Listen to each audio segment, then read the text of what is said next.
Hello, my name is Robbie. I go by the pronouns he, him. We are here on a Monday night playing the game Sorcerer by Ron Edwards.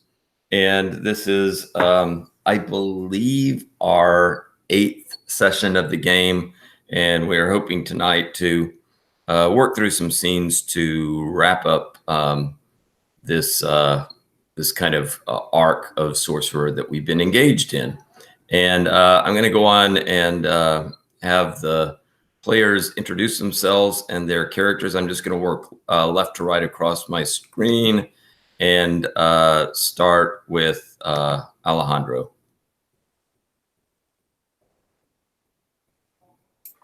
I am Alejandro, he, him. Hello. I am playing Chuck, who is a military brat whose family,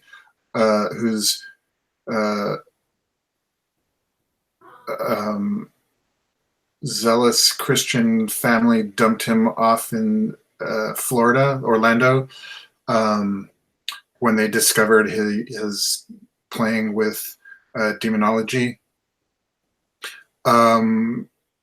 He has subsequently become a bouncer for The Smell, a punk venue in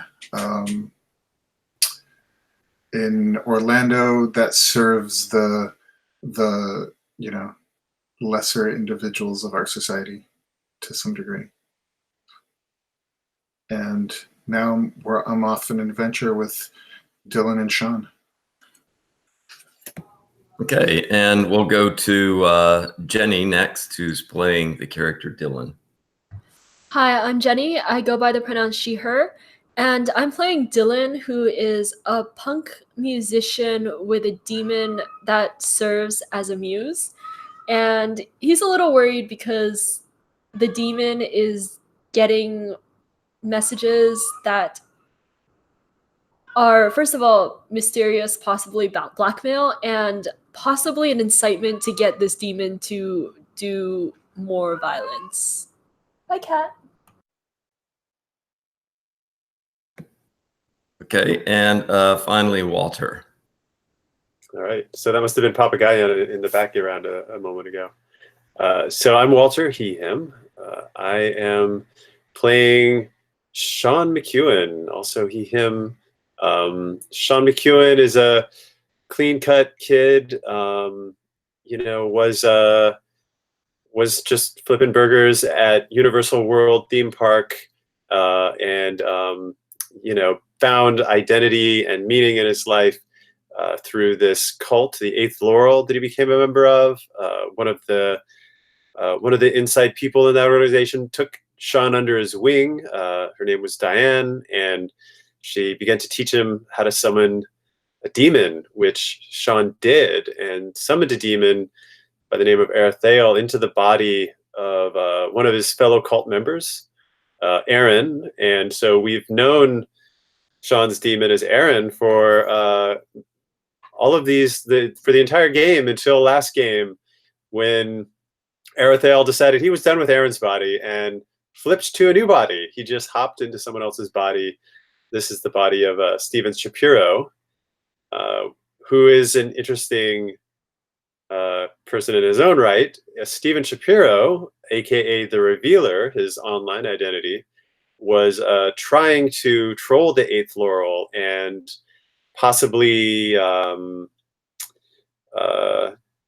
after Diana, because he had some sense that there was something amiss about her activities and about Shawn's as well. So now Shawn's new friend is named Steven.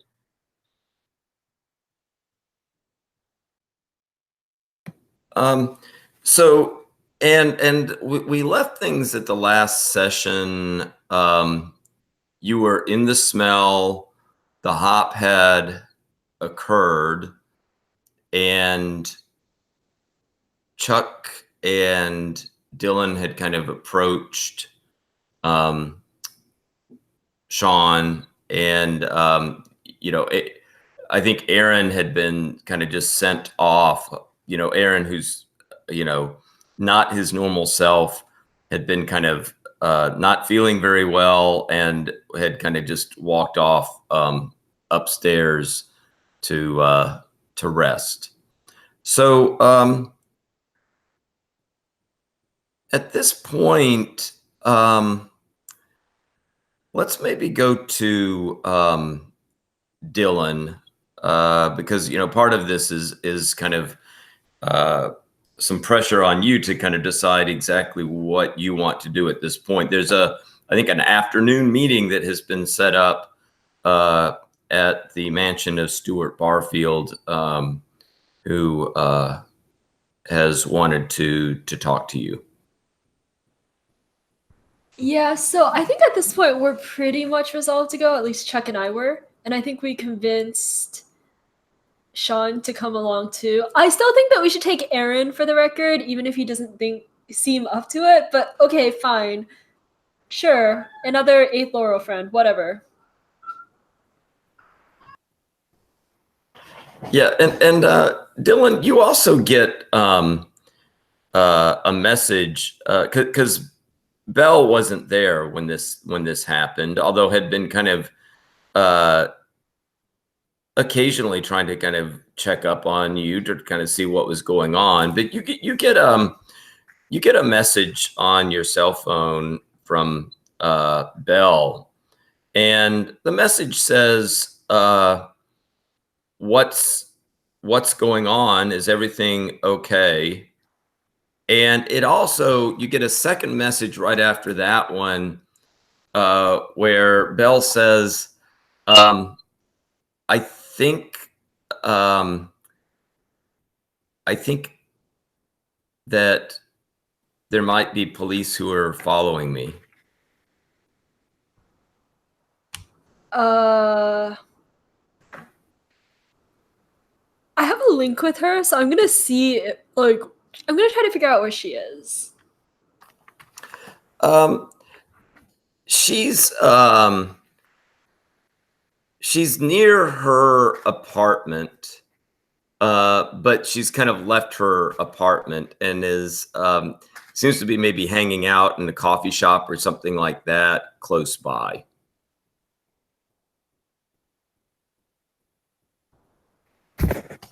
So I'm gonna text her. I'm hanging out with Chuck. And then I'm just gonna be like, whoa, I'm pretty sure it's nothing. I mean, you haven't done anything wrong, right?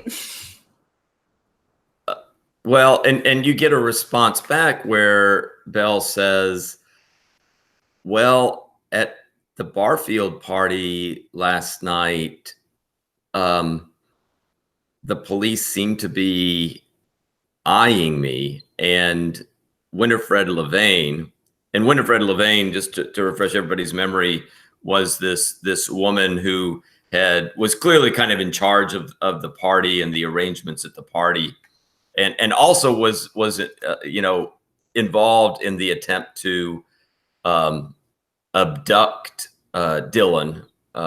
She was there when the kind of two thugs came out to get Dylan, but Belle responds back that I think it may have something to do with the party last night, and Ms. Levane was talking to the police there and was looking in my direction. Just stay calm! Exclamation mark! Exclamation mark! Exclamation mark! You know your rights, right? And that's actually a genuine question because she's a demon. I'm not sure she knows her rights. Yeah, she responds back and says, I think it may be getting a little too hot here. You said you're hanging out with Chuck. Are you at the smell? Yeah, ... as we begin to leave. Yeah, and she'll respond, I'll be right over, wait there. And I'm just like, fuck. No, we're just gonna do a thing, okay? And just don't say anything without a lawyer. I see that Dylan's preoccupied with his cell phone, and I'm like, is everything cool? So my girlfriend's trying to find us, and also there might be some cops following her. Why the fuck would cops be following her? Dylan gets like this look like he's trying to think of a good lie. Okay, never mind. We got to get your girlfriend out of trouble, and then we'll head there. And then we'll head to our stop. Look, Belle can take care of herself. Maybe, probably. It's more important that we get to Stuart Barfield. All right. All right. Also, she'll probably find us in a bit anyway. And Shawn, while this conversation is going on, you also get a message. The message comes from Diane, and she it's pretty brief. She just says, oh, Shawn, I heard about what happened with Mr. Shapiro. Stephen let me know, and I know where Arethael is now. Congratulations. We will have to talk.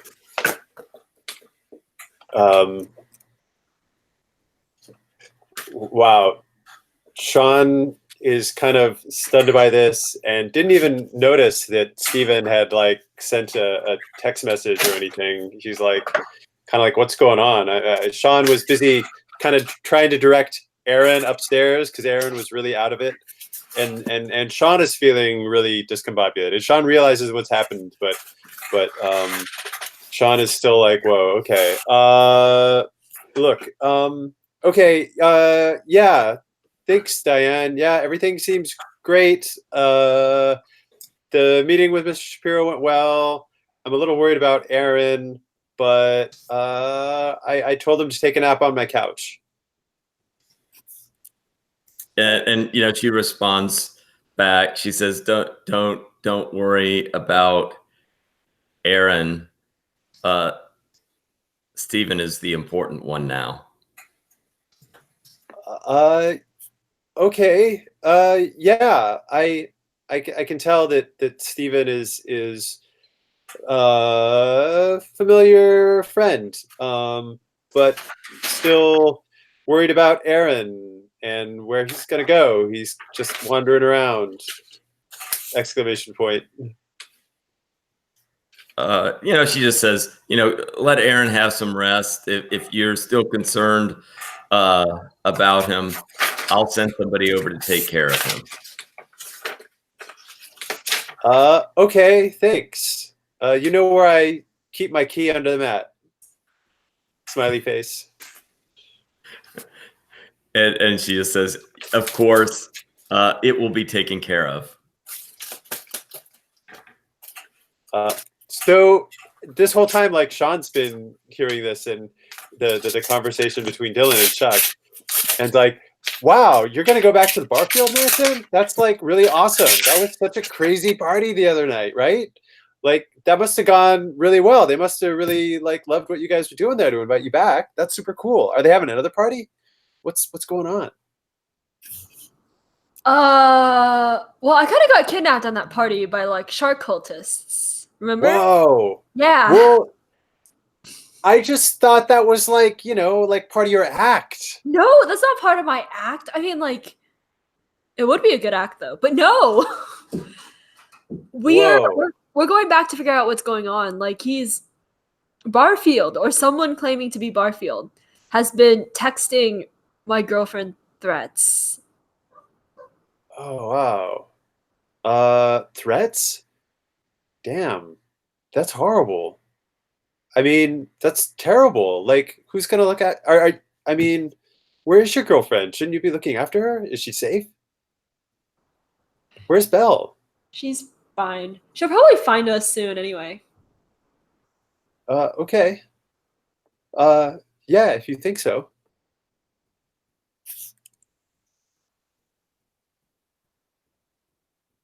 Okay, so at this point, Dylan, you're planning to head over to the Barfield mansion. Chuck, you're gonna go, and you still, you have that duffel bag, so you have your armaments that you're taking with you. I seem to remember that like Shawn and Erthel were already going to go with us. I had this image of me handing the duffel bag to Shawn as I think that's right. as the like the caddy. So that's how I remember it. So yeah, did you explain what was happening? How did you? I don't remember the details. I remember it. Go ahead. Oh, I think Dylan explained at the end. It was probably still a little confusing, but I vaguely remember this from the time I looked at the video. Yeah. Okay. So like the idea that Barfield wants to meet about the incident and the Lily Papas video, like Shawn knows that. Okay. Okay, cool. Yeah, Shawn's feeling. I don't know. How is Shawn feeling about this? I think Shawn's like looking to Steven for reassurance. Like, is this a good idea? This seems like we're kind of in over our head. Is this like even related to the eighth laurel? What's going on? What do you think? What should we do, Steven?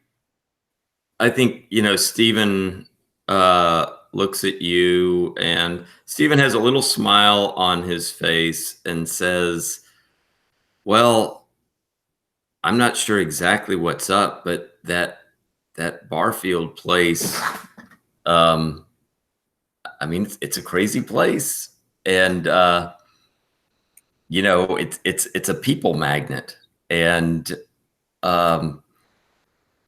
I don't know. I think we should maybe go along and see what kinds of opportunities are there." That's true. I mean, he is a big producer. Like, yeah, if it's good to hang out around Mr. Barfield, because if I get in good with him, he could help produce like a whole like feature-length movie about the eighth laurel. That would be awesome. Yeah, we should just go and get to know Mr. Barfield better. All right. And Shawn like puts the big duffel bag. What do you got in here anyway, Chuck? Heavy. Feels like you got like some. Is this like some camera tripods and stuff?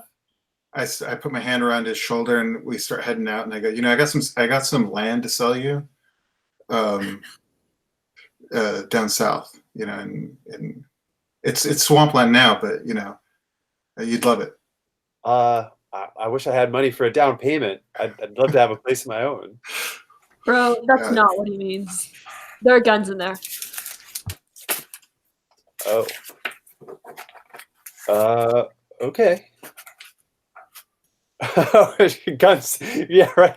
Yeah, there's guns in there. Okay. No, there's literally guns in there. But it's okay. We're not gonna shoot anyone, and it's gonna be fine. We're just gonna talk, right? And work things out. Yeah. That's all I'm interested in doing. All right. Shawn looks to Steven for a little reassurance at this point. Yeah, and I think Steven, he has that little smile on his face. He pats you on the shoulder and says, "It'll be fine. It'll be fine." And he whispers into your ear and he says, "And if it gets hot, if it gets too hot, I'll take care of us." Okay. Thanks, Aaron. I'm Steven. Wait, did you just call him Aaron? I mean, just a slip. I mean, Steven, he's a good friend, like Aaron is all. Just a slip. Okay. Steven. Okay. I guess we're all kind of under a lot of pressure. I'm gonna text Belle because she'll probably want to come along. I don't want her to think I'm hiding anything from her, come to think of it. Yeah, so what do you say in your text? I'm just gonna be like, we're going to the Barfield mansion, like this is totally cool. And you'll get a text back from her says, oh, okay. I'm on my way to the swamp, but I'll change the plans and I'll meet you up at the Barfield mansion. Yep, see you there. I like how she doesn't even question it. You meant? Did you mean the smell, not the swamp? I'm sorry. Yeah, the smell. Yeah. Okay. Yeah, but Because the swamp is the rival bar. We don't like them. Right. Yeah. No. Yeah. She said. She's driving. She said. So she says. I'm changing direction now. I'll be at the Barfield mansion. You're not being followed, right? She says, I don't think I am, but I'm keeping my eyes peeled. Honestly, like, if she doesn't think she's being followed, I'm pretty sure she's not. Like, she's got powers. So I'm just like, okay, so I think Belle's gonna meet us at the mansion.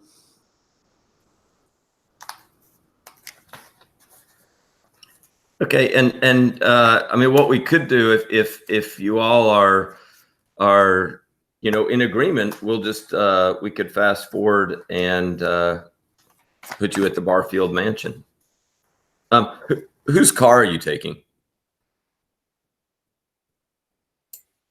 Shawn's.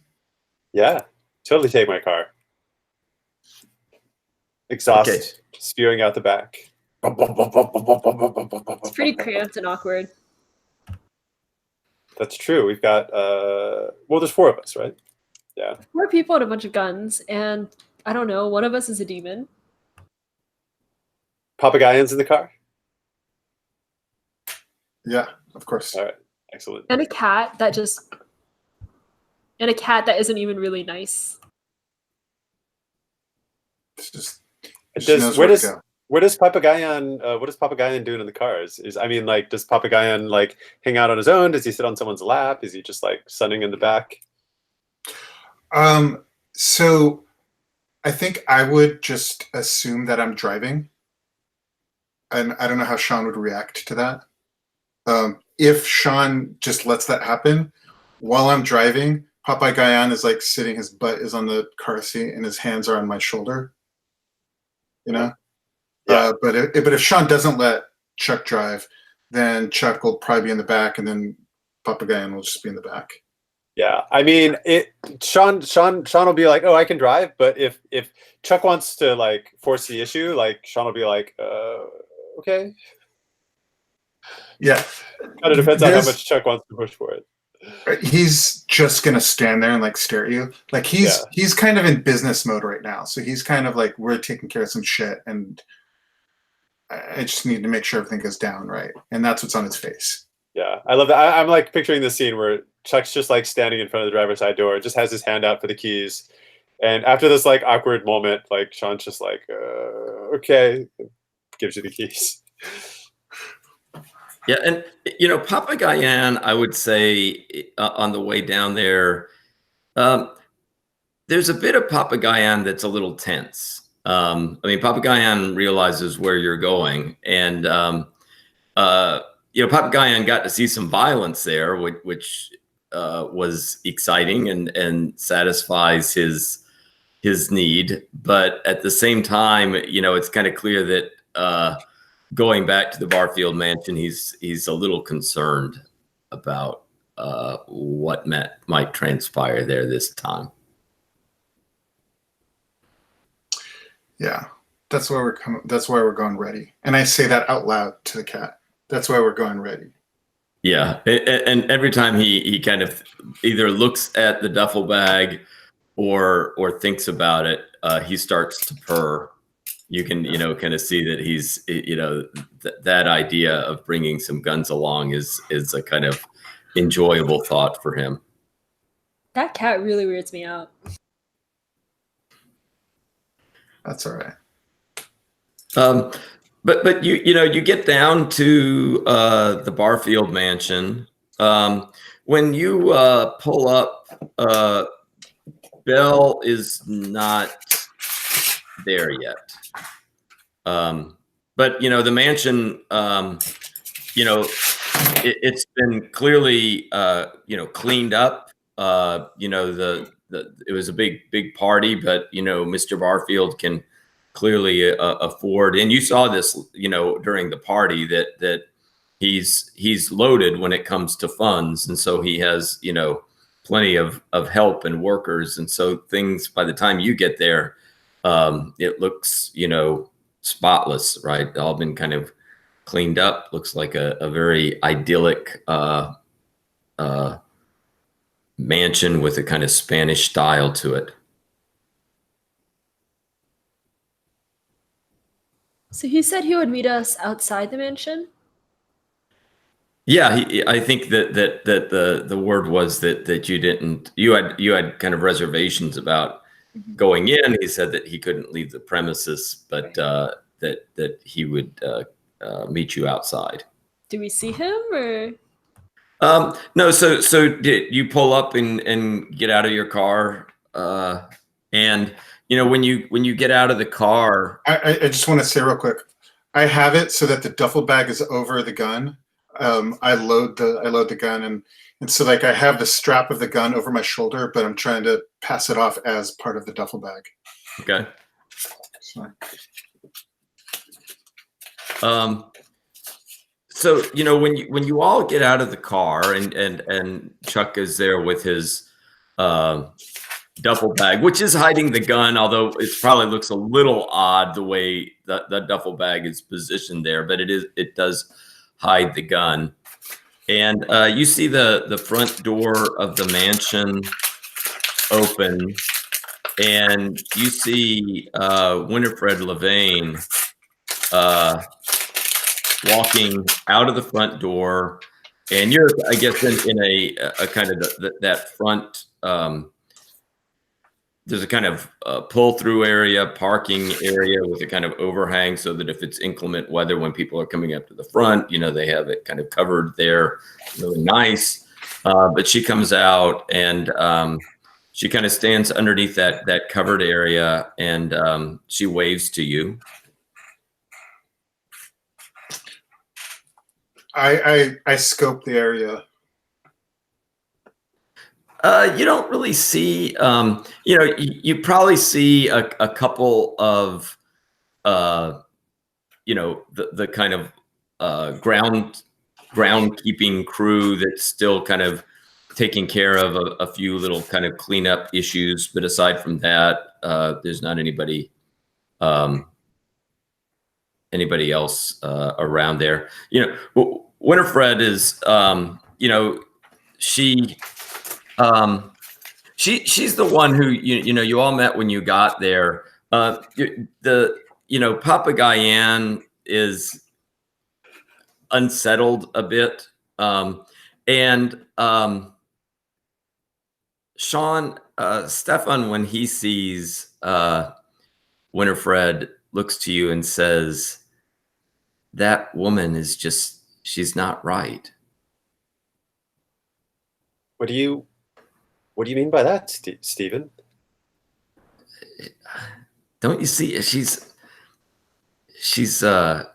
looks very tense and unsettled. She may be smiling, but she's obviously worried about something. Yeah. Should we be worried? Yes, she tried to kidnap me. Why are we meeting her then? This We're not. seems We're like a meeting bad someone. idea. Is she within, like, how far away is she from us? I'd say, it would make sense that, they would have these parking spaces, so you would park in that. And so, I'd say she's probably about 60 feet away. Okay. So I stop us And I just kind of call out to her and I go, okay, so where's your boss? She'll she says, "Oh, I can explain," and she'll start walking towards you. Okay. And so she walks up to you and says, she gets close, and she does look okay. She's the previous evening she was like done up. She wore a really kind of nice fancy dress. She had makeup on. Right now she's just wearing kind of regular slacks, a kind of Oxford shirt that she has on. Doesn't have the makeup. She clearly looks kind of very tired, very haggard. She does look tense and nervous to all of you. And she says, Mr. Barfield, you may know, is very sick and ailing, and I'm his assistant. But if you all would want to step inside, you can meet him face to face and have a conversation with him. And Winifred looks especially at Dylan and says, Dylan, Mr. Barfield, I is especially interested in talking to you. I mean, I realize that you would have other people accompanying you, but Mr. Barfield wants to put you at ease and assure you that he's impressed with you, and he has a proposal for you. I want to cast Detect Demon. So you can. This would be a lore roll that you would be doing, and in terms of lore, because you can have Papa Guyan in on this as well. Yeah, I have perception. Okay. Let me get your.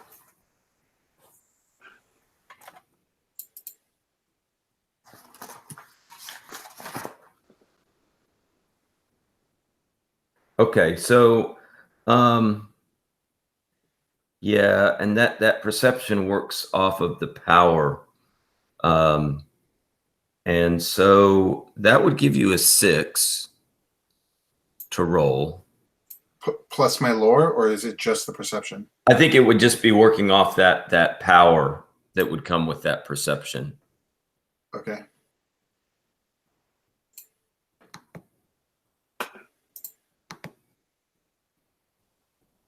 And I'm gonna.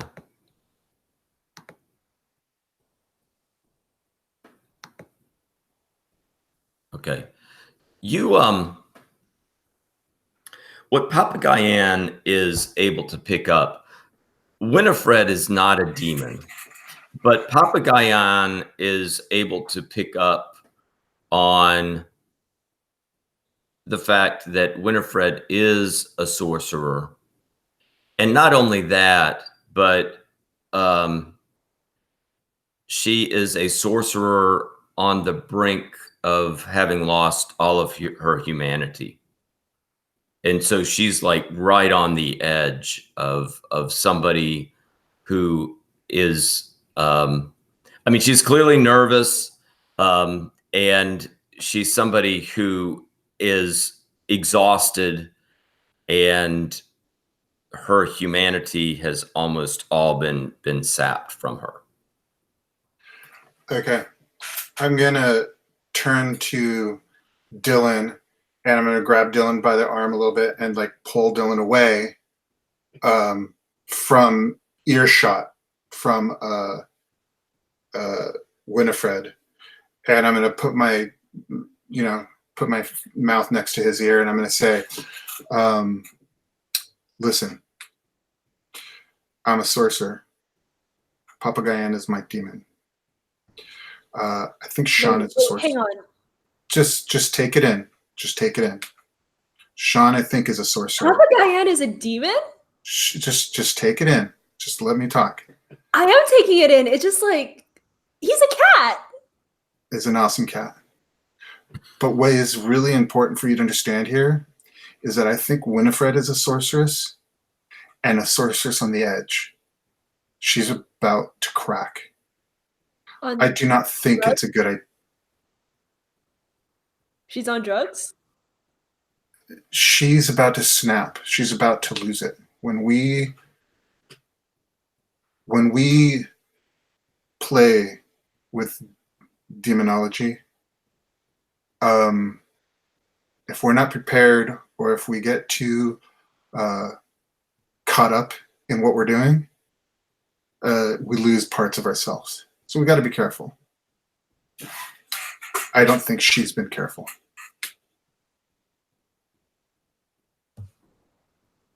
Okay, so you're saying that she probably has a... No, Shawn, she get probably... over here. Get in on this conversation. No, she doesn't probably have one. I have no doubt that she does. Okay. You remember those creeps that were attacking us? Wait, you mean they weren't just like, people with a shark fetish? They were, or even like shark cultists? I can't commit. I don't know if they're exactly were her demons or Holy like shit. what. Yeah, but we're walking into a mess right now. I mean, I'm sorry. I'm just trying to process this. Like, I mean, I didn't realize that, you see them hand out demons like candy. No, but we, I think, attract each other. I mean, Aaron's a demon. And I thought that was... Well, not quite anymore. Shawn's like, you realize now Shawn's like hanging over the back seat, like between, I assume you two are in the front seat and Shawn and Steve are in the back, and you realize like Shawn's like hovering over you now over the back seat and kind of like looking up at Papa Guyon, and it seems like everybody's a sorcerer here. This is kind of crazy. Look, like I think sorcery is really good for bringing people into the like proper belief, right? Like helping people to understand the oath of the eighth laurel and how it can ground their lives. I think that's the most important thing. Like, this is probably a really good opportunity for us all. Shawn, yeah, that woman is on the brink of collapse. Okay. But they say that when someone is at their darkest point, that's when they can see the light, right? I mean, she's probably Trump said that there are good guys on both sides. What you say is irrelevant. What matters is what's in front of us. I'm just letting you know that we're walking into a mess. Dylan, I got your back, Dylan. But I just want to know what we're walking into. I hear what you're saying. I just want. I mean, my life was a mess before I found the eighth laurel, and it just like everything opened up to me, and everything's just like brighter and full of hope now. Shawn, she's not in the eighth laurel. But she could. Okay. While they're talking, I get out of the car. Yeah, and during this conversation, Winifred was standing there, and she kind of took out her cell phone and was involved in some conversation on the cell phone. And Dylan, when you step out of the car, she yells over to you and says, I've got Mr. Barfield on the line, Dylan, and he would like to talk to you. And so she comes over with her cell phone. Okay, I'm gonna take that cell phone. Okay. Like, what could possibly go wrong? I'm a tough guy. And nothing. It's all good. And you hear a voice on the other end. It's a kind of weak, gravelly voice, a man's voice, and says, "Hello, hello, hello. Is this Dylan?" Yeah. Are you Mr. Barfield? Yes. Yes, this is Mr. Barfield, and I'm so glad you came down here. I have much that I would like to talk to you about. You can start by telling me why you had your shark demons kidnap me and why you're sending those pictures to my girlfriend. You're talking about the video? Yes. The website. Well, I have many interests. Most people know me as just a name that appears on various, you know, entertainment contracts and arrangements involving, entertainment companies. But my reach goes far, far beyond that, and I'm I'm in need of people who can assist me. And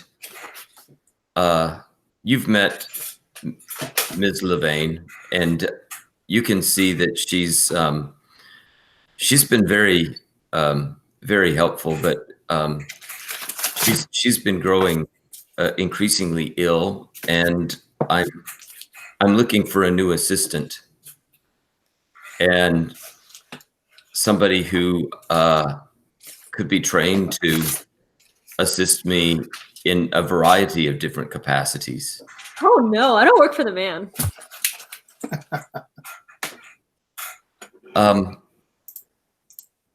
Dylan, I have much I can offer you. Fame, if that's what you wish, or money, if that's what you wish. I can offer you unbelievable things, an unbelievable future. Yeah, just like you offered them to Winifred. I think if you talk to Winifred, she would agree that this would be an amazing opportunity. I guess I'll just like look over. What's Winifred like? What's her expression? She's I mean, she can't really hear. I mean, she can hear a little bit of your side of the conversation. She's looking at you, and she clearly is looking at you for your reaction. How you are going to respond to this conversation that you're having. You tried to have me kidnapped. You've been trying to blackmail, or I don't even know, do something to Belle. I just want you to leave us alone. Barfield says Winifred made a big, big mistake. I mean, No shit. She thought that you would resist talking to me, and thought that maybe you would need to be forced to have a conversation. But I'm sorry for what happened last night.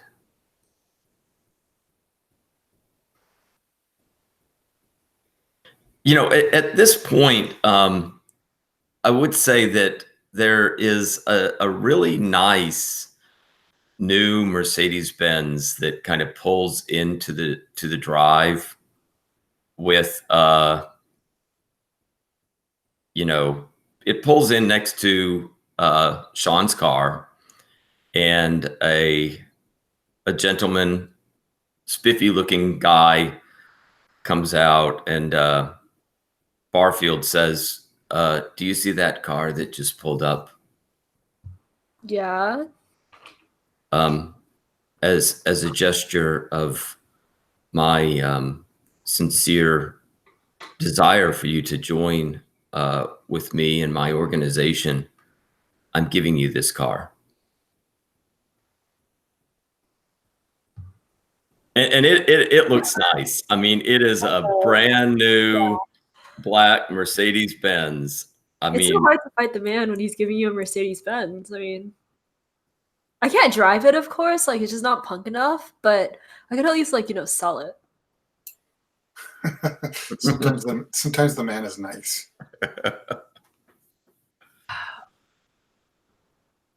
What is it you want? Why are you even talking to me? I just want to, like, make music. Barfield says,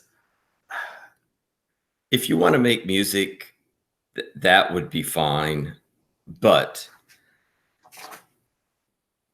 you have a charisma and an ability to impress people that goes far beyond simply sitting on a stage. I mean, you have some raw talent that can be cultivated, and you are thinking on a very small scale. You need to maybe kind of imagine yourself in an even bigger role than what you perhaps have ever thought of before. So I think Dylan, like, he started out being like, fuck the man, and now he's like slowly like considering, now that his vanity has been appealed to. What have the people in the car been doing this whole time? Yeah, that's. I actually want to see if I can like almost retcon this scene just a little bit, and like the whole conversation. Like, I love that that's happening, but how would you feel if like kind of from the beginning of that phone conversation, Shawn with Steven at his side had like gone up to Winifred and kind of like pulled her just a little to the side and had a little conversation with her at the same time? That would be fine. That would be fine. And just to give you a sense of, not that we need to break to this completely now, but to give you a sense of what I have in mind, I'm thinking that like Shawn sees this as a golden opportunity to like help Winifred see the light, because she's clearly really stressed and needs to understand the eighth laurel. And might you have Steven use Steven's power taint to get her to start like reciting the oath of the eighth laurel, and like doing the like all the hand gestures and stuff of the eighth laurel to like become a member of the eighth laurel. All right, yeah, that sounds good to me. So and your discussion with her is mainly like a distraction thing, so that Stefan can kind of get to work on the taint. Well, so okay, I mean, like at a meta level, right? Like beyond character knowledge, like Shawn is like earnestly like, oh, she needs to see the light. But mechanically, taint would actually could lower Winifred's humanity, which could be interesting at this point in the game. Yeah, and so does Shawn?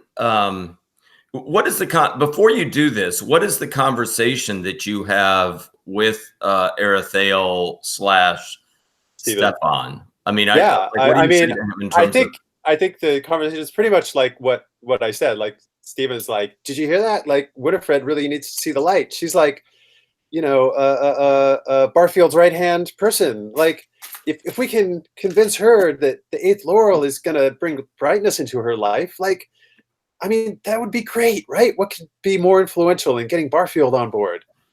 We got to do this while we got the chance. Let's go talk to her, Steven. And you can do that thing that you do where we get people to join in. And when you say that, Steven gets a kind of even bigger smile on his face, and he says, "You mean that special thing, right?" Yeah. Yeah. That sounds like it'd be worth a try. I mean, Diane's been telling me that, it's time that I started using what she's been teaching me to advance the eighth laurel and just go beyond these blog posts. I think this is what she meant. Yes. Yes, I agree. This is so exciting that you're stepping up. I mean, I think your eyes are opening. Let's do it. Awesome. Okay, so you step out, and you know, Winifred is there. You can step up to her. You know, she's kind of looking over at Dylan, but you know, you start telling her about the eighth laurel, and you know, she'll be a little confused. She's not really sure exactly what the eighth laurel is about, but you know, she'll try to kind of. I guess she's kind of multitasking now. She's trying to like listen to you, but she's also kind of trying to overhear or pick up what she can from what's going on with Dylan. And so let's go on and roll for the taint. Your demon Erethiel has what power? Oh, what's his power level? I think it's 7. Yeah. Okay. And so she'll roll her humanity. Her humanity is from what I've told you, not surprisingly, you would guess it's a 1. So let's just clear these dice out, and you can roll the d10s for Oh, right. I was rolling d6. I play. It's like the only game I play that's not d6s. Okay, let's try that one. d6. I mean, there they are. Oh, that looks like a good roll. Let's see what she gets. Yes. Yeah, I think she's gonna have a hard time beating that one. Yep. So, all right. So what it says about the taint, this involves failure means a loss of a humanity point. So her humanity is going to drop down to 0. The special effect includes physical as well as psychic malformation, with the details being left to the individual play group. Unlike real humanity loss, though, the humanity will return in a few days. So, but for right now, she's kind of, you know, we've defined humanity in this game as identity and empathy. And so, and this is going to be temporary. I mean, it doesn't kill her, but she now, I guess, has, in terms of loss of identity, has no sense of really who she is and of what she should be doing. And you know, I'd say that when this happens, you know, before she seemed kind of interested in what was going on with Dylan and seemed kind of anxious, and you see her kind of really sapped. And it, I would say it reminds you to some extent of Aaron and what happened to Aaron after the hop occurred. And I think actually it would be good, given, you know, what Shawn is seeing. Why don't we go on and do a humanity check for Shawn? Yeah, that makes sense. All right. So how does that work? I roll. His humanity's 3 right now. Right. Shawn is just helping her see the light. Let me just double check. I think it makes the demon light. Let me see.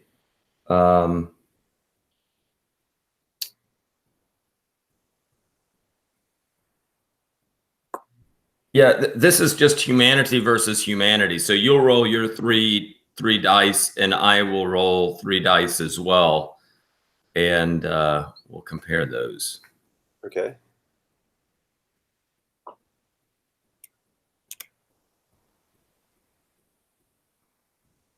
Ooh, a lucky roll.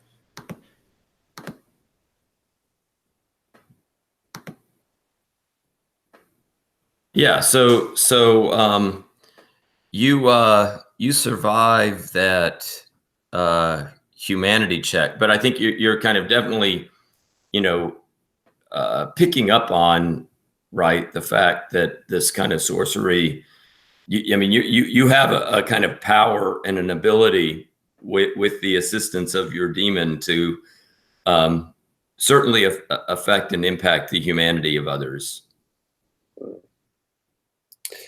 Yeah, and I'm like interpreting Shawn not losing the humanity as like at least convincing himself that that like this is a good thing. Like she's gonna see the light. This is gonna make things better for her. Like, you know, she's a little confused right now, but that's just because she's an initiate to the Eighth Order, and now that the Eighth Laurel is gonna guide the rest of her life, she'll just become comfortable with it and a better person day after day. That's Shawn feels very convinced about that. Yeah, and as you talk to her, you see that she is no longer paying any attention to Dylan right now. She is just staring with a somewhat blank expression, but she's staring at you and nodding as you kind of just keep reciting. I just keep reciting the oath and the like psalms of the Eighth Laurel for her. Right, and she'll kind of occasionally join in. Like now that you've kind of gone through the oath a few times, she'll start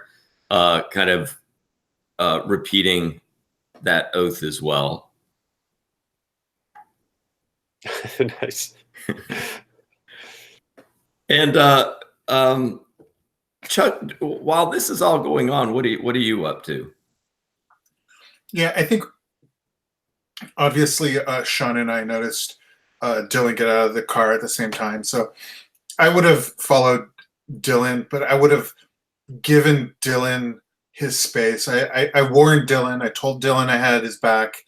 I'm giving him his space, and now I'm just kind of ready for whatever. Okay. And so I imagine I'm like half. Dylan didn't walk too far away from the car, but I'm probably halfway between the car and Dylan, and just like right there, just waiting and ready. Okay. And at this point also, I think, you know, Belle was on her way.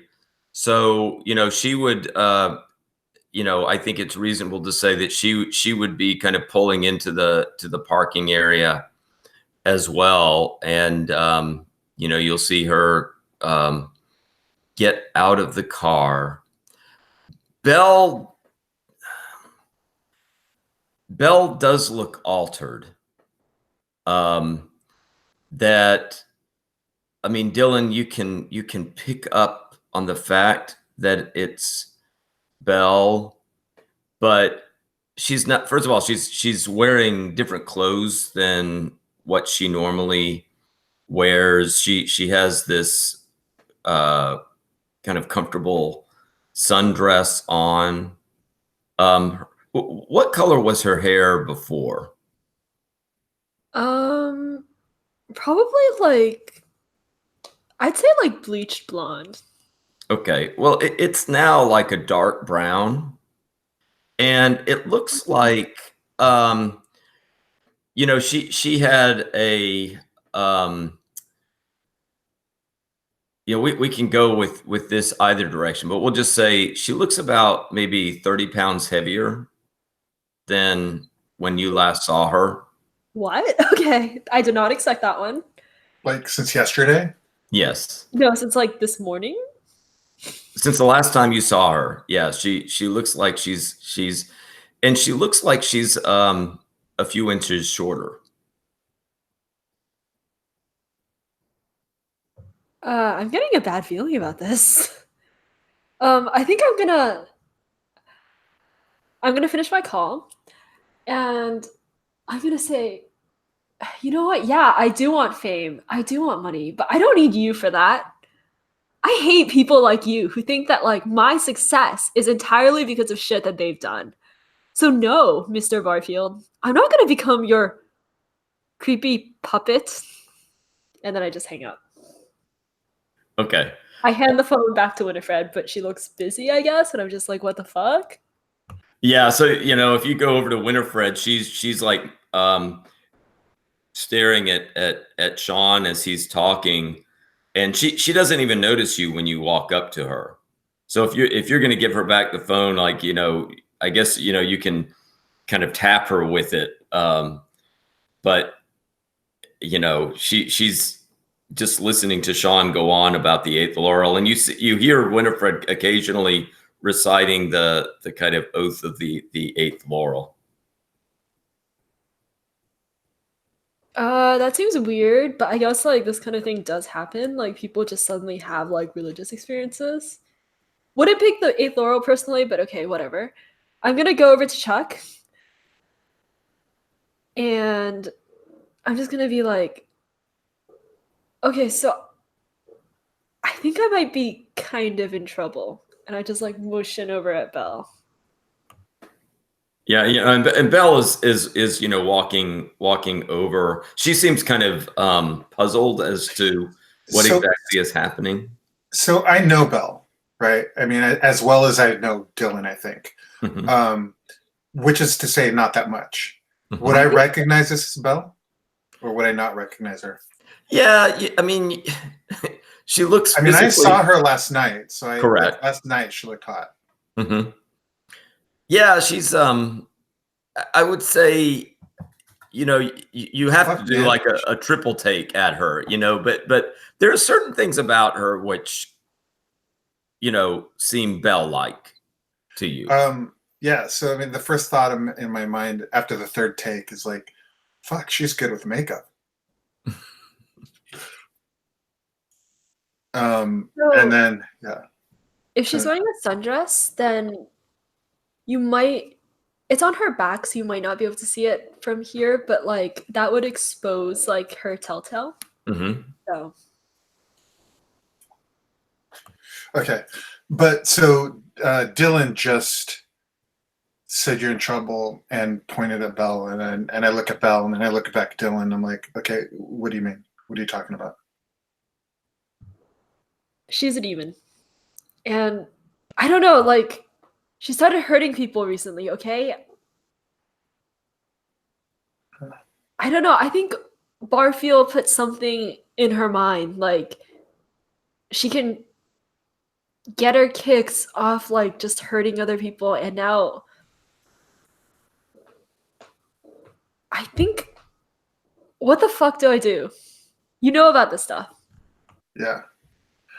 I know a little. I know enough to keep myself out of trouble. Well, what do I know? I mean, like,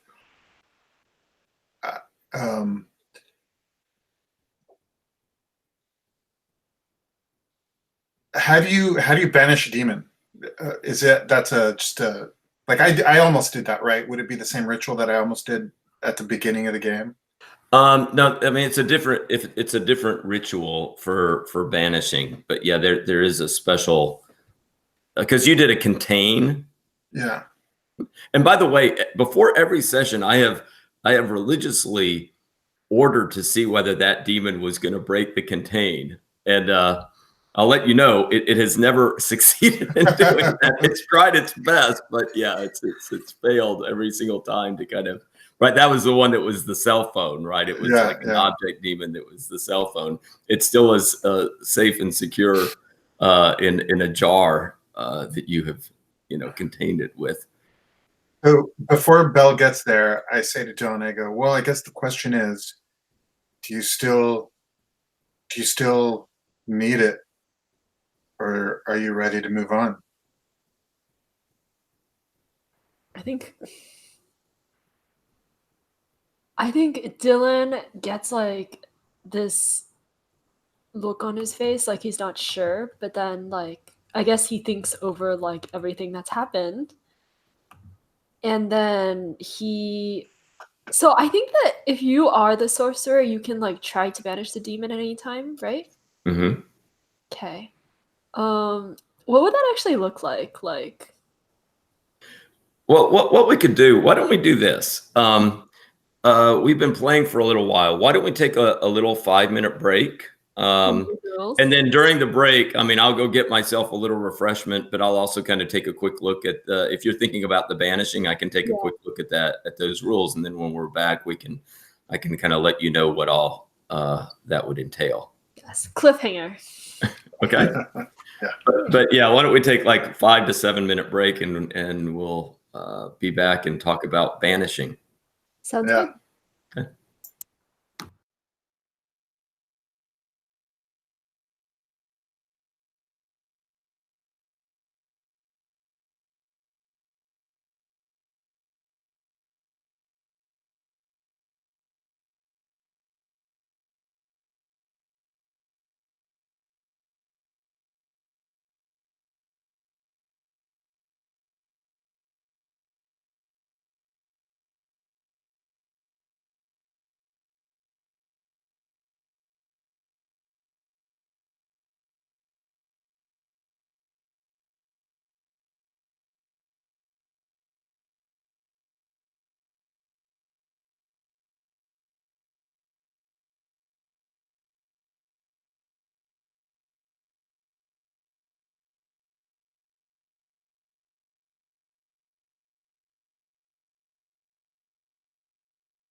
Okay, so I'll just read you before we really get into how the scene develops. But let me just tell you about banishing.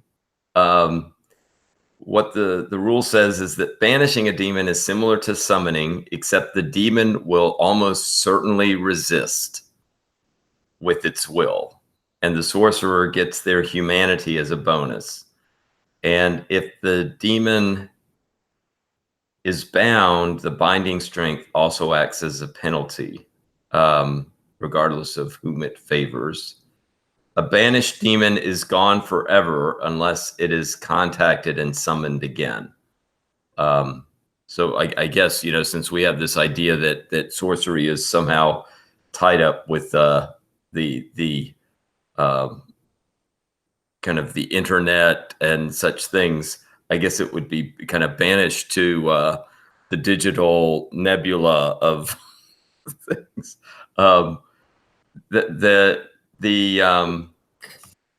It says the location of the demon relative to the sorcerer attempting to banish it may or may not be important depending on the setting. Banishing a demon may give the sorcerer an opportunity for a humanity gain. And so what it ends up being is that it's going to be the sorcerer's, I mean, it involves putting together some type of ritual. I mean, it's not like an instant spell that you do. Like this is some type of sorceress ritual that would be involved, and it would involve rolling the sorcerer's will plus humanity versus the demon's power plus will. There is also a possibility of other, it has a rule for group sorcery as well, where if other sorcerers kind of enter into it, they may be able to, through their roles, confer some bonuses to the chief sorcerer's opportunity. So if a group of sorcerers get together to do a ritual, one sorcerer is, you know, you decide like, okay, this sorcerer is going to be the main one to kind of perform the ritual, but the other sorcerers may be able to confer some bonuses to that sorcerer's role. So I was looking at the quick reference, and there's a line about snapshot banishing. Does that mean that you don't have to do a ritual, or do you? Snapshot. Yeah, I don't. Okay, yes, that's right. Snapshot banishing is possible, but the sorcerer may only roll one die of will. Okay, I think that that's what I'll try to do, especially since I really want to fail this. So I think that at that point, like, Dylan just like raises his hand in a dramatic music video gesture, and he's all like, Korribantos, I banish you. So I guess for me that would be 7 dice because I have 6 humanity. And does don't do this out loud? Yes. Chuck is like, oh.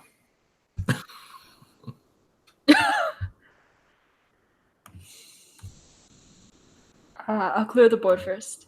Okay. Okay, that's a really low roll. Good.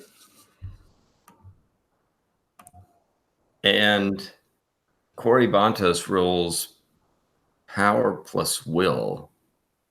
Plus binding? Yes. Yeah, so that adds another one, right?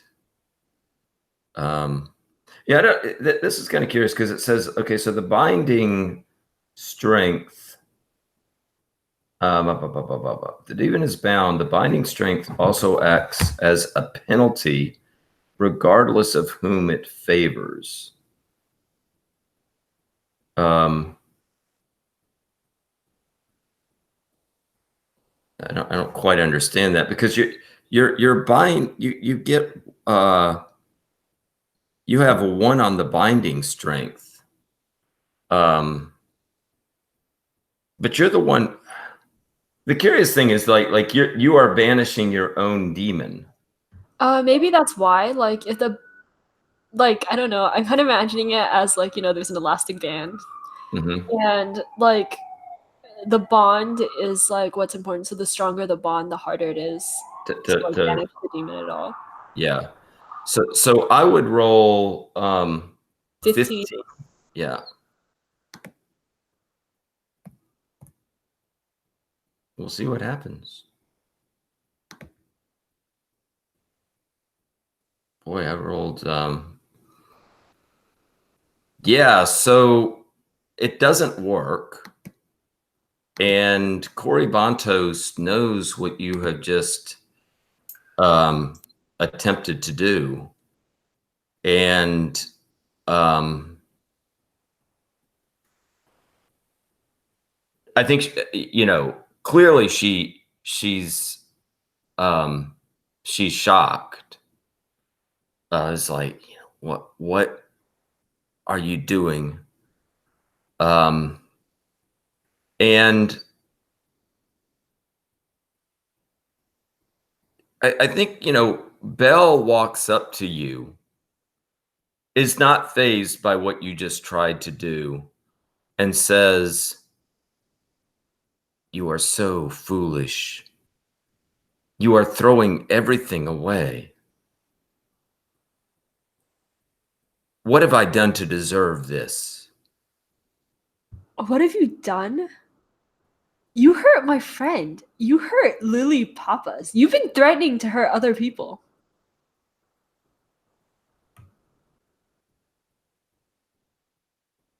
Well, Dylan, you established this relationship with me of your own free will.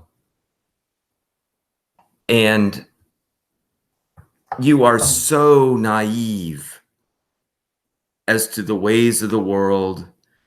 And you're also naive as to what is available to you. And you can see that Belle is kind of also just while talking, she's kind of thinking about like what exactly she should do at this point. Can you kill a demon? Like physically kill a demon? I mean, I think you can certainly harm the physical form, but that doesn't banish it, right? I mean that the it would like, for example, if with a possessing demon, you could kill the vessel that it was possessing, but the demon would still be there and would try to find somebody else to possess. Right. So if this is not a physical, so this demon has a physical body, which is Belle. Correct. But I think that the sense is that I mean, killing its physical form would not be quite the same as banishing it. No, yeah. Right. So I think it would clearly have, if you did like tremendous physical harm to Belle, my assumption is that you would at least temporarily, Belle would not be able to retaliate, but would probably after a period of time would be able to reconstitute itself in some way. Okay. So I grab Dylan by the shoulder and I go, "Is this really what you want?" Like I kind of turn you around so that we're facing eye to eye. Is this really what you want? To be free of that, yeah. So then I just unload, like I don't unload, but I just my machine gun. I just go, pop, pop, pop, pop, pop, pop. Okay, yeah, because I think Belle was already when you were turning her around, Belle was already kind of also fixated on you and kind of thinking about doing something. So I think what this will be is, I got to get my combat rules out here. Um,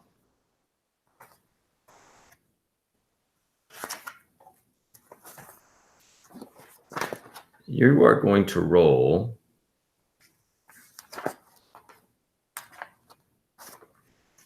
And the rules don't get past this.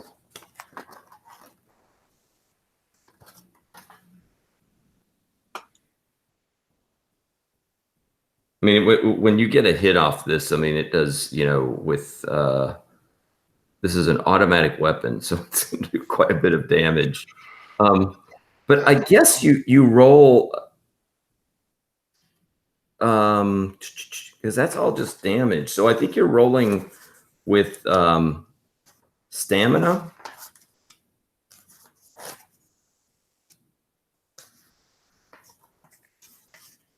Okay, so what is your stamina? 3. Okay. I was also, I mean, I was ready for Correct. this. Hopefully that does something.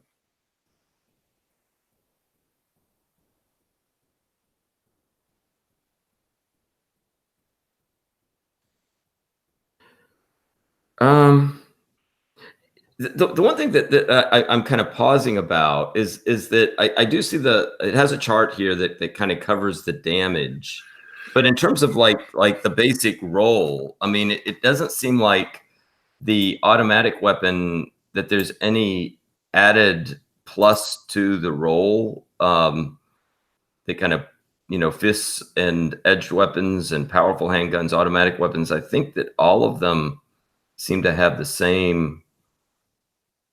You know, it doesn't really kind of have anything that I see that would give it kind of pluses depending on the kind of weapon in terms of what the role is. Does Papagayan have anything that would benefit this role? Psychic force would probably would add to my attack. Yeah, is that? I mean, would that be a separate attack with the psychic force, or is that something that goes to? It's will as ranged attack, damage on fists column, defend with will or demon's power score. All right. The user may use his or her will as a ranged attack. Yeah, it seems like that would be.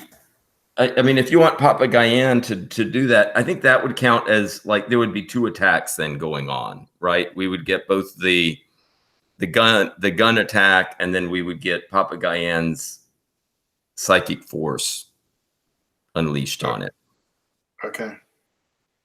So why don't you go roll the gun first, and then maybe with a different color, roll Papagayan's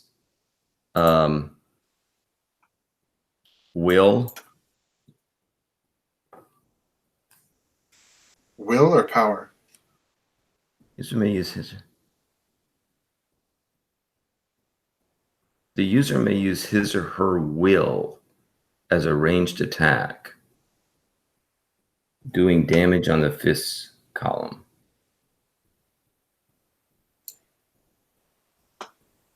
Okay, so that's what I rolled. Okay, and then I guess what this will be is a defense.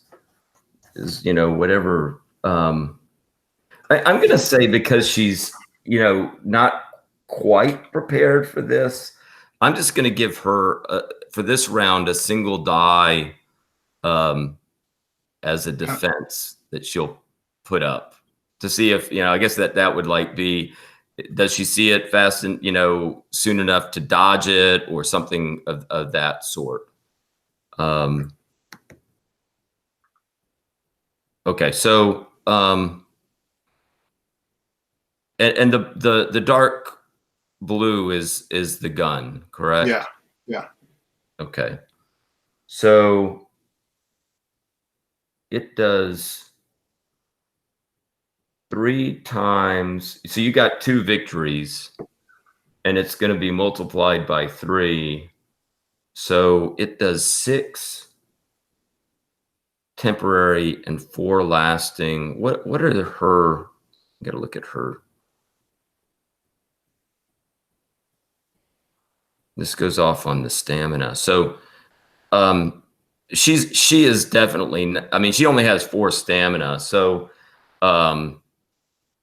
she is knocked back and is wounded. I don't know like what this looks like. She's a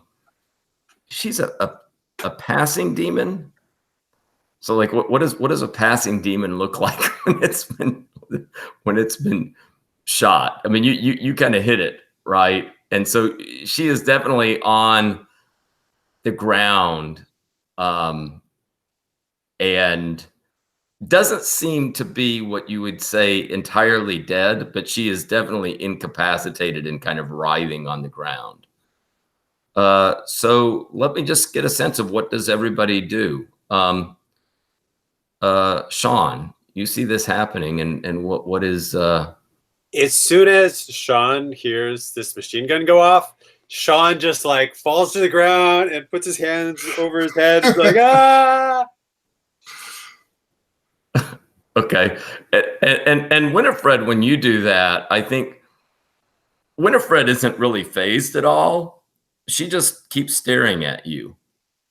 And not with really any expression, but just is kind of still nodding at you as you're kind of there, on the ground.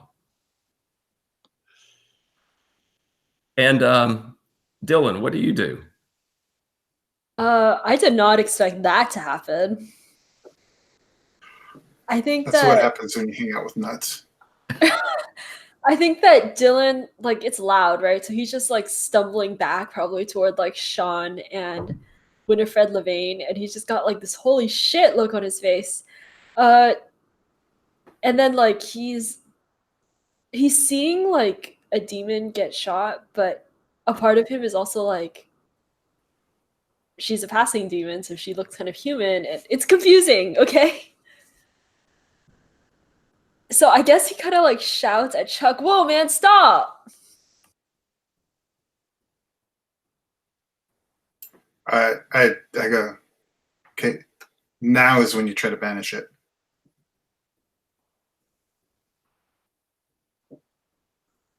She's not dead yet.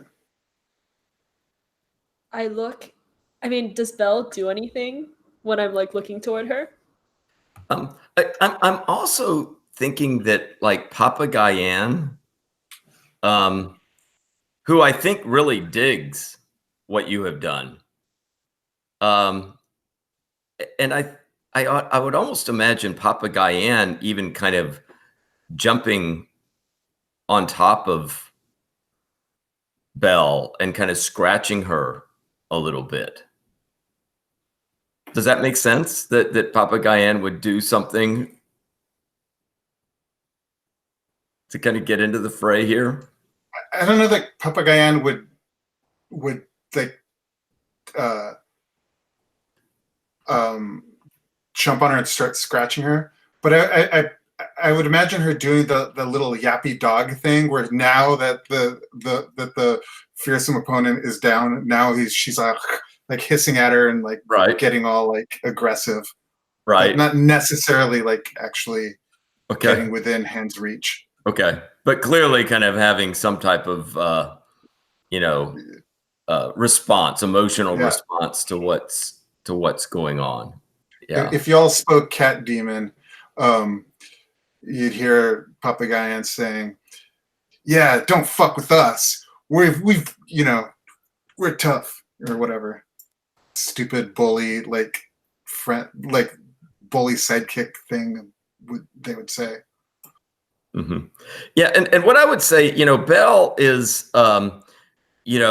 is just kind of writhing on the ground. I mean, she, it doesn't seem like a reaction of what you would expect a normal person to have. I don't think you see the kind of blood that you would expect perhaps to see when like a human had been shot.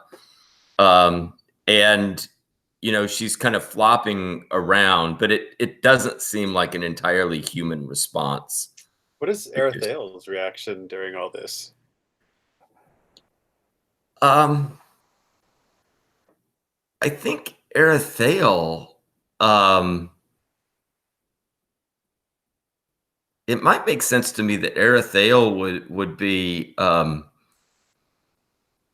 grabbing his phone and starting to take a little video of like the proceedings, kind of like kind of intrigued by like, oh, isn't this kind of bizarre and something new that I'm seeing, and trying to make sure that he gets some video footage of it. Clearly, this friendship meant more to Belle than to him. So Steve. If Chuck sees that, I point my gun at Arathael and I say, "Keep my face off that." And Steven Shapiro says, "Oh, don't worry. We can always doctor it up and blur it. It won't be a problem." Okay, I'm scared. Chuck is now pointing guns at people who are nominally on our side, so I'm gonna try to banish Belle. I'm just gonna do what Chuck tells me to. I'll be fine.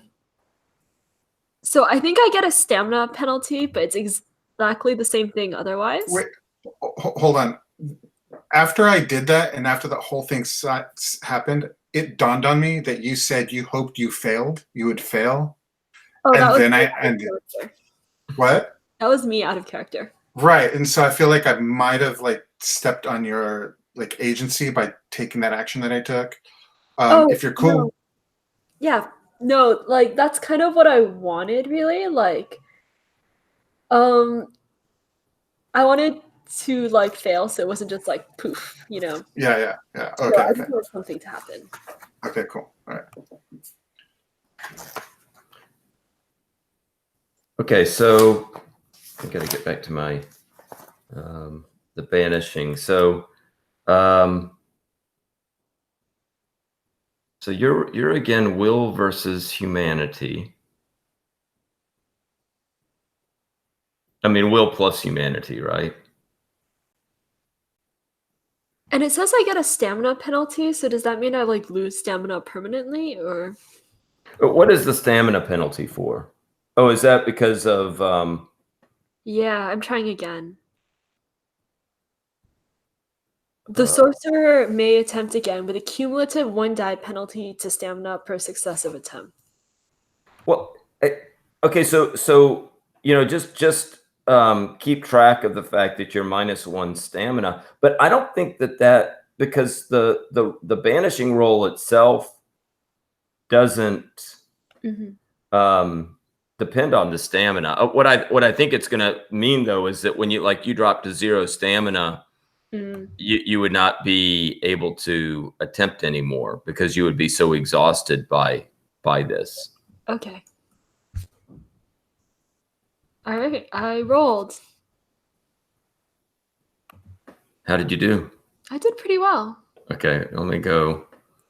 And Belle. Do we can give support, right? We can give helping dice. How does that work? Because yeah, and I mean, also, are we doing another quick banishing? Like, what would it look like? Like now that it's been said out loud that Dylan wants to banish Belle, is it like, Shawn has spent quite a lot of time reading books and everything. He might be there like panicking on the ground, and his mind might be racing, and he might be like, "Wait a minute! No, I read about how to do a proper banishing ritual. Dylan's totally fucking this up." Well, obviously, come help. All right. The way this works, and I think you could do it. I mean, it doesn't say that a spot banishing does not allow for the group sorcery. What would happen if other people wanted to contribute to the banishing is we would do basically the same type of roll, but if you get any victories I don't think that there's any penalty that would be incurred from this. But if there are any victories, those would get added bonus die to Dylan's roll. In other words, essentially what happens if somebody is involved in the group effort, individually we go around to each person and you do the roll as if you were doing the banishing. But when we're looking at the result of that, we're simply trying to see, would you have gotten any victories? And if you did get victories, those then are additional dice that get added to. In this case, I think, Dylan is the primary. It's like succeeded. It's like when you succeed at a roll, we're just adding like kind of success dice or something. Correct. That she could then roll in addition to what she's normally allowed. Okay. So did Chuck or Shawn, do either of you want to try to join in on the party here? Yeah, sure. I think I mean I can imagine like Shawn is kind of watching what's going on, and I'm thinking the way I'm picturing Shawn's reaction is it's like when you're in school and someone gets the answer wrong, and there's that like teacher's pet that's kind of like, wait, no, I know the answer, and like he's just kind of like, yeah, let me show you. That's good. Yeah. So go ahead. Yeah, choose a different color here.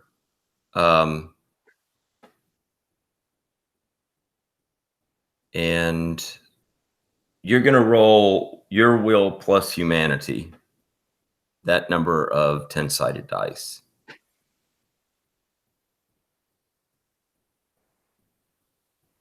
Okay, so for Shawn, that is 7. Will plus humanity. 10-sided dice. All right, so I'll just roll those right here on top of the ones that Dylan already rolled. Got an extra 10. Okay, and then I think what I do now, and this all gets very complicated, but I think I roll the 15. Wait. I rolled 2 though, right? Yeah, that would make things easier. Go on and roll your will plus humanity in there as well. I also just realized that we might have jumped to the banishing a bit too soon. Like, banishing her because she wore a sundress was perhaps an overreaction. Fucking sundresses. Okay, so I rolled. Okay, and then I'm going to roll 15, correct? Big magic.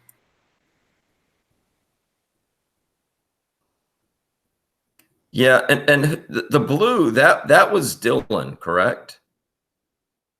It was purple. Yeah, the blue was Chuck. Alejandro. But it looks like, if I'm not mistaken, all 5 10s cancel out because Belle got a 10 and the rest of us got 10s. But then it looks like Dylan got a 9 and there's no other 9s. Correct. So that 9 would be the one success, right? Correct. Yeah, and it looks like Dylan would have succeeded on this anyway, right? Totally. And that's amazing, right? Right. Dylan did it. I mean, the extra was there. And so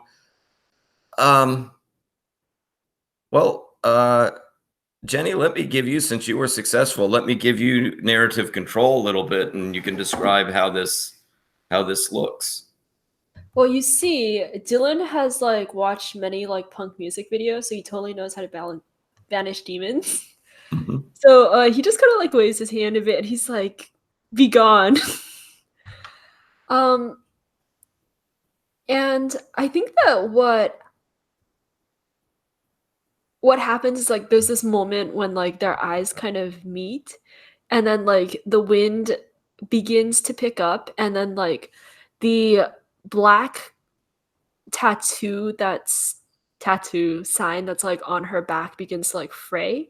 And then as it does, like she kind of like peels away, like kind of imagine like I want to say a pinata almost. Yes. Where it just like I like that. Yes. It burns and flakes into black ash. And then like so does the tattoo on Dylan's arm, and then it's gone. And then everything is silent. We're just all standing in the middle of like this, in front of this mansion. It just looks like a normal day, and someone just fired a bunch of machine guns, I guess. Yeah, and I think for this that Dylan, I'm going to go and clear all the dice, but you will get to roll for a potential humanity gain since the banishing was successful. So let me clear all that. And your current humanity, it's a humanity versus humanity roll. So what is your current humanity at? At 6? Mm-hmm. Okay, so go in and roll 6 dice, and I will roll 6 dice Yep. against that, and we will see. So to answer your question, Walter, I was thinking it just kind of like flaked away into ash, but I don't know. How do you all feel about like having to hide a body in the next 40 minutes? That's just what you do, I guess. Okay. Yeah, and you gain a humanity. Okay, so Dylan, as a result of this, I mean, you've lost your demon, Mhm. but I mean, there's I mean, kind of a sense that right, this is kind of putting the sorcery Yeah. behind you, and yeah, you have this kind of now motionless, crumpled form Mhm. on the ground.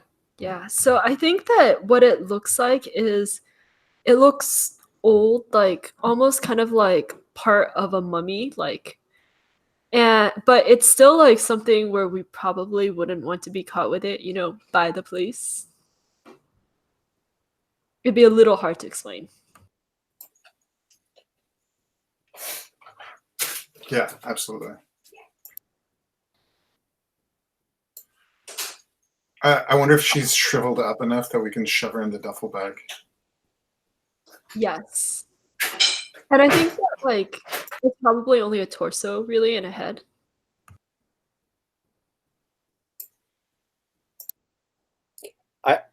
Does it like change shape a little bit? Is it like maybe become clear that like the natural form of this demon doesn't really quite look like Belle at all? Like that was just like this, literally like a pretty face that the demon put on to be Yeah, manipulative and fit in. yeah, I would say that it does kind of seem to have altered again, right? And it, I mean, it still seems human, but it seems a little bit more kind of amorphous than what you would expect. I mean that, yeah, it's kind of a has a certain misshapen quality to it. It was You know, just hardware for the demon.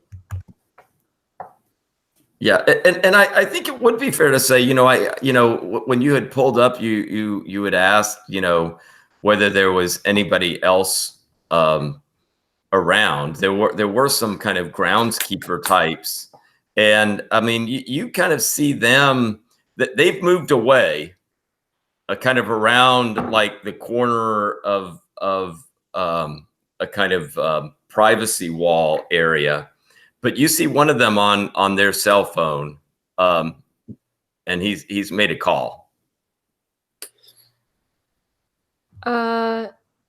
I think that I'm still shaken. So like Dylan's kind of like out of it. Like I think he's like feeling probably some recoil and just like almost withdrawal at the same time. So I think someone else will have to do something and possibly snap him out. Yeah, Shawn is like with all the excitement kind of happening. I think Shawn is finally like realizing enough, like, oh, this is pretty messed up. And Shawn's getting really nervous, and it's like, I think we should get out of here. this, like, the gunshots, someone's gonna hear that. We should go now. As soon as like the smoke finished, like as soon as this like the pause ended, I just walked up to it, opened my bag, dumped out all the clips that were still in there, and just started putting her in the duffel bag. Okay. And yeah. And then I'm like, hey, Shawn, pick those up. And I put the duffel bag over my shoulder and I go to the back. Just totally casually. I want to say that Chuck has never done anything like this before. He's able to keep his cool, but he's not going to be okay tonight. He's going to be really drunk tonight. Just putting that out there.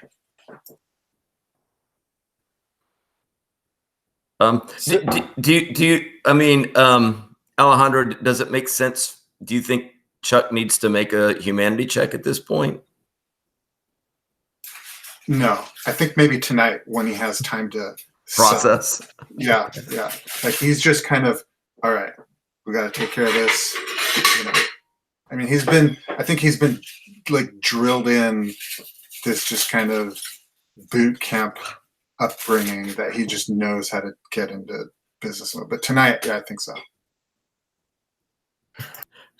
Yeah, with the demon cat on his lap.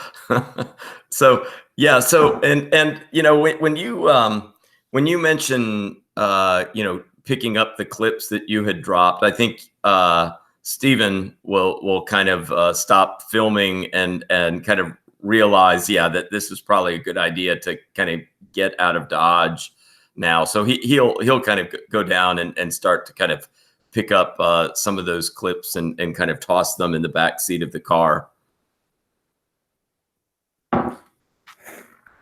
Yeah, Shawn is like grabbing the clips and kind of fumbling with them and like, we got to get rid of these, but I don't know if it's really a good idea to have them in my car, but I don't know what to do with them.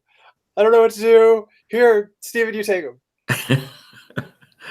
And Steven, would just kind of keep on, he kind of, just is tossing them quickly into the car. He says, come on, we have a body in the car. So, the clips aren't going to make any bit of difference at this point. Shawn, like as we're getting the car packed away and just about ready to leave, Shawn goes over to Winifred and it's like, it's gonna be okay. Just keep reciting the 8th Laurel Oath, and Shawn like says the last line of the oath one more time, and then says bye, and jumps in the car. Right, and you when you do that and you're driving off, you see Winifred, because you wave to her, so she does she's not smiling or anything, just a blank look on her face, waving at you as you leave. So where are you going to go now? I mean, and who's driving? Is Chuck behind the wheel? Yeah, Chuck's still driving. Yeah. Okay. But I have no idea where we would go. Like, I don't know are there national parks near there, or are there, like, I don't know. Well, Robbie, where does somebody dump a body in Florida? I just wouldn't know. Yeah, Robbie, where do you dump a body? If I had a body to dump, one thing I would realize, there's a lot of swamp in Central Florida. And so, you can definitely kind of get to, you have to drive outside of Orlando a little bit, but, you can find swamps. There are plenty of little, lakes and places of that sort. I don't know, some like alligator infested. Yeah, the epilogue to this game writes itself. I mean, it's just a headline that starts 3 Florida men.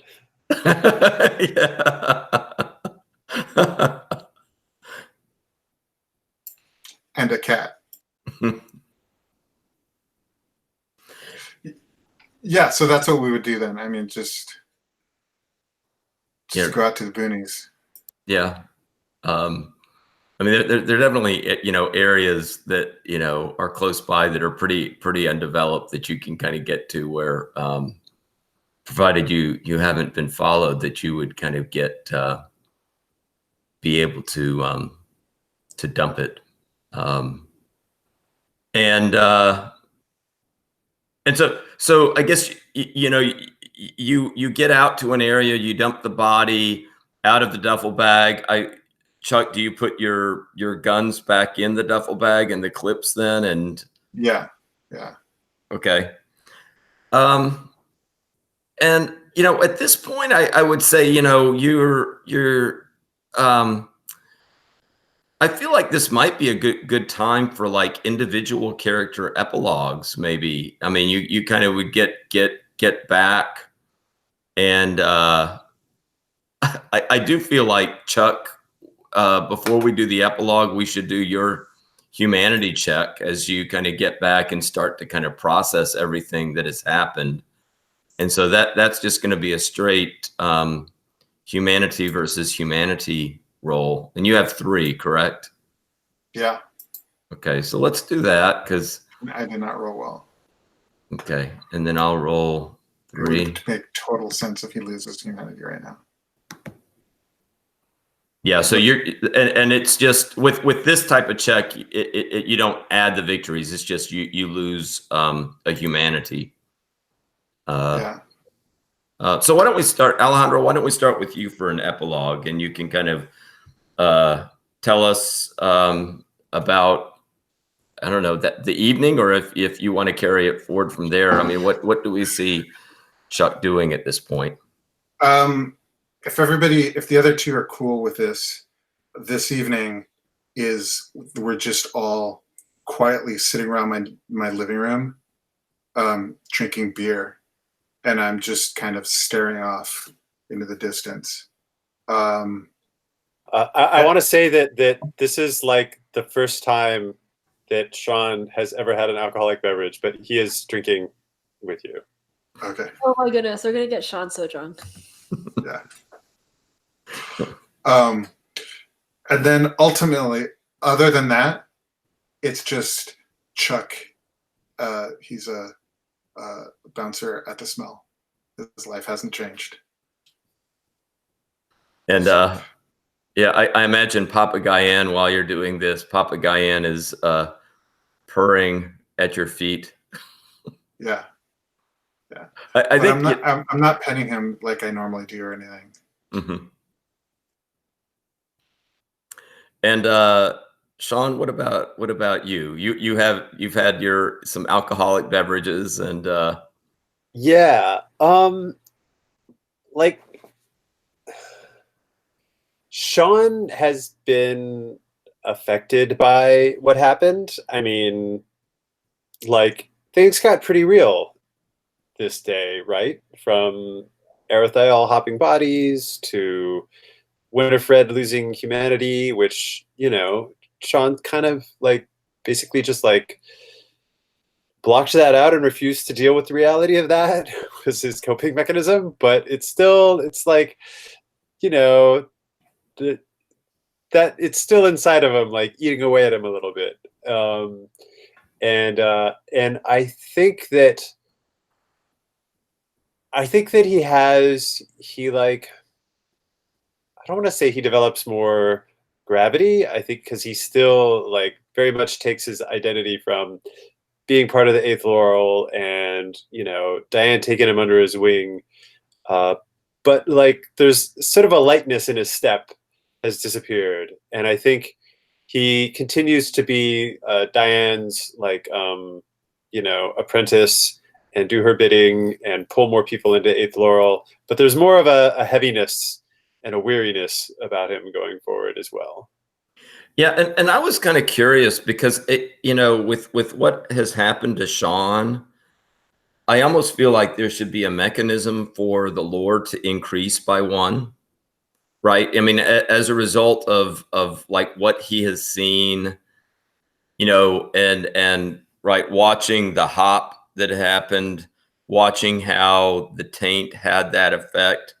I mean, it is very much the case that Shawn's eyes were kind of opening up, right? I mean, kind of what Diana said about like, oh, you need to kind of start taking the next steps, that you know, that you have been gaining some knowledge. And I could imagine, you know, if this was a kind of continuing campaign, that sorcerers periodically would kind of build up, right? If they continued to pursue the path of sorcery, that their lore would be increased, especially in your situation where you have a mentor figure, right, who's kind of trying to kind of increase your knowledge and your abilities. Yeah, and I think there's also like an interesting tension between like what is Diane's purpose, what is Erethael's purpose, right? And then what ultimately is Shawn going to sort of discover on his own? Yeah, I could see Shawn like developing as a character over a longer campaign, and you know, definitely changing with time for sure. Yeah. And what about Dylan? So Dylan now has gained a little bit of humanity and is no longer has a demon. So I think that night he's just kind of still very shell shocked because like this is like the end of a period of his life, and he's lost like some of what made him special, and part of that was like the whole martyrdom of I'm bound to this demon that might do anything. But as he's like drinking and getting like really drunk, in the middle of all of this, he just kind of like gets the idea for a song that he like writes on a napkin later, and it's basically about bad relationships and the way you can kind of like fall for something because it's wrong and just like not break yourself out of it. I'm imagining a lot of like references to like Blood and Fire, you know, the type.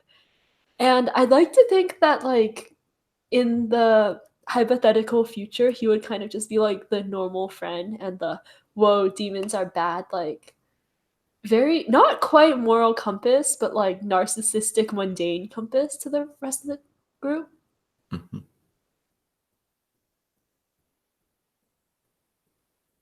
Yeah, and I also kind of remember Jonathan in the Wings. Is there a, you know, is that relationship with Jonathan, who had been the one hurt by Belle, does that relationship get restored?